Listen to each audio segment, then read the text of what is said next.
دوستوں جیسے کہ آپ جانتے ہیں کہ ہماری افغانستان کے ساتھ اس وقت جو جنگ چل رہی ہے اس میں پاکستان کی جانب سے بڑے تابڑ توڑ حملے کیے جا رہے ہیں، لیکن ایک ایسا گروپ ہے پاکستان کی فورس کا دوستوں جو کہ SSG کمانڈوز کے نام سے جانا جاتا ہے۔ یہ افغانستان میں اس جگہ تک گھس چکا ہے کہ جہاں سے واپس نکلنا اب ان لوگوں کے لیے خود بھی مشکل ہے، کیونکہ اب یہ افغانیوں کو ختم کر کے ہی واپس آئیں گے انشاءاللہ۔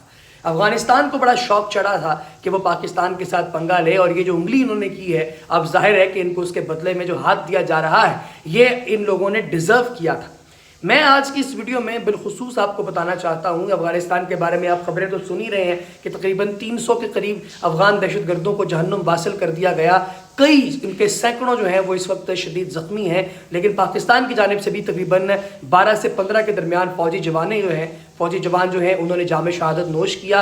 ایک سولجر مسنگ ہے ایز پر ISPR's کانفرنس، اور اس کے ساتھ ہی ساتھ کچھ ایسے بھی ہمارے جوان ہیں جو کہ ہسپتال کے اندر موجود ہیں۔ لیکن دوستوں پاکستان کی جانب سے جس طریقے سے افغانستان کو پکڑا جا رہا ہے، یقین کیجئے کہ طبیعت خوش ہو گئی۔ اسی طریقے سے میں چاہتا تھا کہ آج ایک ویڈیو بنا کے آپ لوگوں کو بتایا جائے کہ جو SSG کمانڈوز ہوتے ہیں، یہ جو فورس کے کمانڈوز ہوتے ہیں، یہ بنیادی طور پہ ہوتے کیا ہیں، کس خطرناک عمل کو عبور کر کے یہ آگے آتے ہیں، اور کس طریقے سے ان کی ٹریننگ ہوتی ہے کہ یہ اتنے زیادہ ببر شیر کمانڈوز بن جائیں، اتنے جگرے والے بن جائیں کہ یہ دشمن کی سرحدوں کے اندر گھس کر ان کو تباہ و برباد کرتے ہیں۔ تو چلیے آج کی اس ویڈیو میں آپ کو بتاتا ہوں کہ جوان یہ جو کمانڈو ہے یہ بنتا کیسے ہے۔ دوستو یہ فورس ایسی ٹرینڈ ہوتی ہے کہ اس فورس کا ہر جوان باقی تمام فورسز کے جوانوں سے زیادہ طاقتور اور بے پناہ پھرتیلا ہوتا ہے۔ اس فورس کو پاکستان میں SSG کہا جاتا ہے۔ آرمی کی ٹریننگ مکمل ہونے کے بعد آرمی کے جوانوں میں سے کچھ ایسے جوانوں کو منتخب کیا جاتا ہے جن کی صلاحیتیں دوسرے جوانوں کی نسبت زیادہ ہوتی ہیں، اور پھر ان جوانوں کو SSG کمانڈوز کی ٹریننگ دی جاتی ہے۔ یہ ٹریننگ تمام فورسز کی ٹریننگ سے زیادہ مشکل اور کٹھن ہوتی ہے، اور اس مشکل ٹریننگ کو کرنے کے بعد ہی ایک آرمی جوان کمانڈو کہلاتا ہے، اور پھر ان کمانڈوز کو سیکرٹ مشن کے لیے استعمال کیا جاتا ہے اور دوسرے ملکوں میں بھیج کر معلومات حاصل کی جاتی ہیں۔ ان کمانڈوز کو مختلف زبانیں سکھائی جاتی ہیں جو دوسرے ملک کے لوگ بولتے ہیں، تاکہ کمانڈوز اس ملک کے لوگوں میں آسانی سے گھل مل جائیں اور معلومات اکٹھی کر کے واپس اپنے ملک لائیں۔ اس کیس کے اندر ان کو پشتو سکھائی گئی، اور کچھ تھے ہی پٹھان، یہ بھی پاکستان کو ایک اجازت تھا۔ لیکن کیا آپ جانتے ہیں دوستوں کہ SSG کو جوائن کیسے کیا جا سکتا ہے؟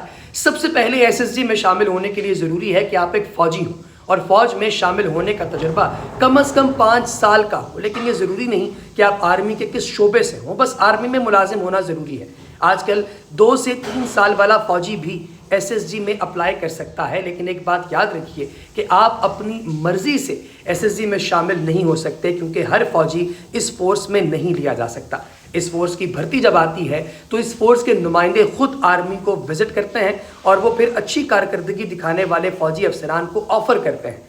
اس فورس میں داخل ہونے سے پہلے آپ کو حق دیا جاتا ہے کہ آپ اسے ریجیکٹ کر سکتے ہیں، اور اگر آپ کو کوئی اعتراض نہیں ہے تبھی آپ کی ٹریننگ شروع کی جائے گی، کیونکہ یہ فورس کوئی عام فورس نہیں ہے دوستو۔ ہر کوئی اس ٹریننگ کو پورا نہیں کر سکتا، کیونکہ ذرا سی غلطی آپ کو بیرون ملک کسی بڑی مصیبت کا شکار کر سکتی ہے اور اپنے ملک کو بھی مشکل میں ڈال سکتی ہے۔ اس لیے اس ٹریننگ کے دوران آپ کو مشکل ترین کام دیے جائیں گے، اور وہ کام ہر صورت کرنے ہوں گے۔ اس کے شروع کے مرحلے آسان ہوتے ہیں، مثال کے طور پر فٹنس ٹیسٹ ہوتا ہے جو ہر ایک فوجی کے لیے کوئی بڑی بات نہیں ہوتی، پھر پش اپس ہوتے ہیں اور سٹ اپس کروائے جاتے ہیں، اس کے ساتھ دوڑ کی سپیڈ کو جانچا جاتا ہے۔ میڈیکل میں اگر آپ پاس ہو جاتے ہیں تو آپ کو خیبر پختونخوا میں SSG ٹریننگ سینٹر بھیج دیا جائے گا۔ وہاں پہنچتے ہی آپ گیٹ سے اندر داخل ہوتے ہیں تو آپ سے آپ کا سامان لے لیا جائے گا، اور زمین پر قلعہ بازیاں لگوائی جائیں گی، جس کا مطلب ہے کہ آپ کے برے دن شروع ہو چکے ہیں، اور اس سے آگے کے منظر آپ کی سوچ سے بھی کہیں زیادہ بھیانک ہوتا ہے۔ اگر تو آپ کی ہڈیاں مضبوط ہیں اور آپ کے ارادے بھی مضبوط ہیں تو آپ کو زیادہ مشکل نہیں ہوگی۔ اس لیے آفر لیٹر پر دستخط کرنے سے پہلے چیک کر لیں کہ آپ کی ہڈیاں یہ سب کچھ برداشت کرنے کے قابل ہیں بھی یا نہیں۔ دوستو جو ہر مشکل کو آسانی سے برداشت کر سکے وہی شخص اس ٹریننگ کے مراحل میں سے پاس ہو کر آگے نکلتا ہے۔ آپ کو ایک بوری میں ڈال کر لاٹھیوں اور ڈنڈوں سے پیٹا جاتا ہے، اور اس وقت سوائے اللہ کے نام کے آپ کے منہ سے اور کچھ نہیں نکلے گا۔ اگر کچھ اور نکلا تو دوبارہ سے گنتی شروع کی جائے گی، اور بے ہوش ہونے تک یہ سلسلہ جاری رکھا جائے گا۔ اگر آپ خاموش رہ کر برداشت کر لیں گے تو کچھ رحم ہو سکتا ہے۔ اس مرحلے کا مطلب یہ ہے کہ اگر خدا نخواستہ آپ دشمن ملک میں پکڑے جاتے ہیں تو آپ کسی قسم کا کوئی تشدد ایسا نہیں برداشت کر رہے ہوتے جو نیا ہو. آپ پہلے ہی برداشت کر چکے ہوتے ہیں, پہلے ہی آپ کی جو برداشت ہے اس کا لیول بہت اوپر تک لے جایا جا چکا ہوتا ہے. اس لیے مار مار کر آپ کی قوت برداشت کو انتہائی حد تک بڑھایا جاتا ہے. آپ نے اکثر انڈین فلموں میں دیکھا ہوگا کہ کسی پیک پر جا کر جاسوس پر تشدد کے حربے آزمائے جاتے ہیں. ٹریننگ میں اس سخت کٹائی کے بعد آپ کو پیراشوٹ اسکول لے جایا جاتا ہے, جہاں آپ کو 2 سے 3 دن تک جہاز کے اوپر سے نیچے کے مناظر دکھائے جاتے ہیں, اور پھر اچانک ہی آپ کو پیراشوٹ دیے جاتے ہیں اور جہاز سے نیچے کودنے کا کہا جاتا ہے. اور اس وقت آپ کی ٹانگیں کانپ رہی ہوتی ہیں, کیونکہ اس سے پہلے آپ کو نہیں بتایا جاتا کہ آپ جہاز میں بیٹھ کر جو نظارے دیکھ رہے ہیں, اس سے اگلے دن ہی آپ کو وہاں سے انہی نظاروں میں کودنا پڑے گا. اور یہ وہ لمحہ ہوتا ہے جب آپ کو لگتا ہے کہ بس اب میں نہیں بچوں گا. لیکن آج تک اس ٹریننگ میں کوئی بھی جوان جہاز سے کودنے کے دوران گر کر مرا نہیں. بس آپ کو یہ یاد رکھنا ہے کہ پیراشوٹ کھولنا کب ہے اور کیسے اپنے ڈر کو ختم کرنا ہے. ان کو یہ ٹریننگ بھی دی جاتی ہے. اس کے علاوہ آپ کو کراٹے بھی سکھائے جاتے ہیں, اور ٹریننگ سینٹر سے پشاور تک پیدل سفر بھی کروایا جاتا ہے. 30 کلو وزن لے کر آپ کو یہ سفر کرنا ہوتا ہے. اس کے علاوہ ایک بہت ہی دلچسپ مرحلہ ہوتا ہے جب آپ کو ایک بہت ہی خوفناک شکل کے کتے کے منہ سے ہڈی کو چھیننا ہوتا ہے.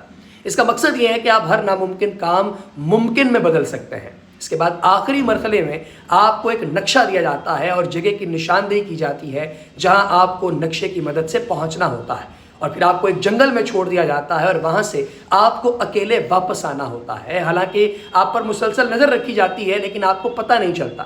اس کے بعد کچھ کلاسز ہوتی ہیں اور انہیں پاس کرنے کے بعد آپ کمانڈو کہلاتے ہیں. انڈیا کی فلموں میں جو کمانڈوز دکھائے جاتے ہیں وہ لیپو کمانڈو ہوتے ہیں دوستو, یعنی نہ کام کے نہ کاج کے, دشمن اناج کے. کیونکہ جو اصل کمانڈوز ہیں وہ صرف پاکستان میں ہیں.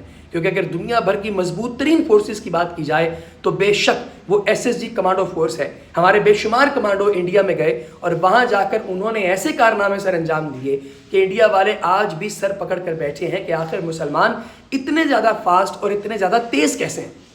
کیونکہ ہم جہاں بھی جاتے ہیں اپنی فتح کا نشان چھوڑ کر واپس آتے ہیں, اور ایسا انڈیا میں تو ہم نے کئی بار کیا ہے, بلکہ یوں کہیے کہ ہر بار کیا. انڈیا کے کچھ لوگ ہمارے جو جوان ہیں ان کے خلاف بہت ساری باتیں کرتے ہیں, لیکن وہ جانتے ہیں کہ جب کبھی پاکستان کے ساتھ ان لوگوں کا پالا پڑا تو پاکستان نے انہیں ناکو چنے چبائے. اور یہ صرف ہم لوگ نہیں کہتے, ڈونلڈ ٹرمپ اپنی ویڈیوز کے اندر یہ بات کرتا ہے. انڈیا کی اپنی فورسز کے جو جوان ہیں وہ پاکستانی فورسز کی تعریف کرتے ہیں. پوری دنیا کے جو لوگ ہیں وہ جانتے ہیں کہ پاکستانی SSG کمانڈوز کا کیا لیول ہے.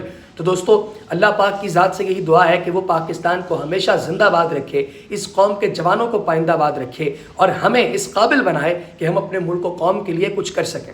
آپ کو دوستو اگر کبھی SSG کمانڈوز میں سے کسی کے ساتھ ملاقات کا شرف حاصل ہوا ہے تو کمنٹ سیکشن میں ضرور بتائیے گا کہ آپ نے انہیں کیسا پایا. اب بھی ویڈیو تک مجھے اجازت دیجیے. میں ہوں شاداب عباسی, آپ دیکھ رہے ہیں شاداب عباسی سیز.